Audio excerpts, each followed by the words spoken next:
केना के जीवो हम गे तू डाके जेभी गम गे केना के जीवो हम गे तू डाके जेभी गम गे यतने बतलाई दे रहबे कौन देश में तोरा ससुराल अइबो पागला के भेष में हम मिले अइबो पागला के भेष में केना के जीवो हम गे तू डाके जेभी गम गे केना के जीवो हम गे तू डाके जेभी गम गे यतने बतलाई दे रहबे कौन देश में तोरा ससुराल अइबो पागला के भेष में हम मिले अइबो पागला के भेष में।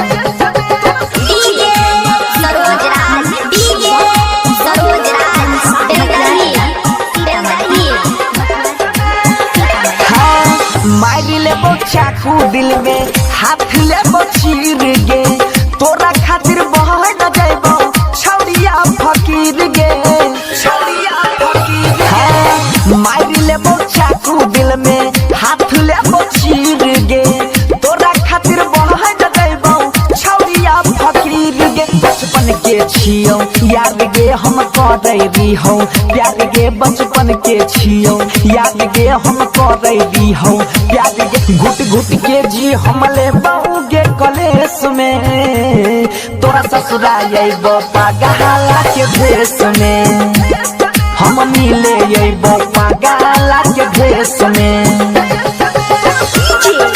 क्या नाम है आपका? डीजे सरोज राज। कहाँ घर है? हाँ हाँ खैले रही क्रिया छौरी देन रही आस गे चल जाबी जहान हमर तोड़ के भी सवास गे।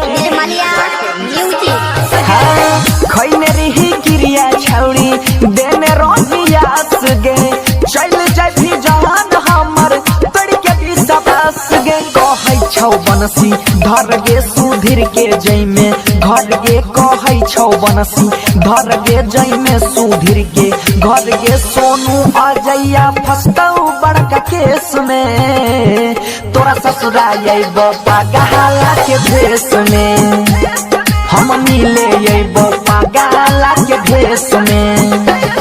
केना के जीवो हम गे तू डाके जेभी गम गे केना के जीवो हम गे तू डाके जेभी गम गे यतने बतलाई दे रहबे कौन देश में तोरा ससुराल अइबो पागला के भेष में हम मिले अइबो पागला के भेष में।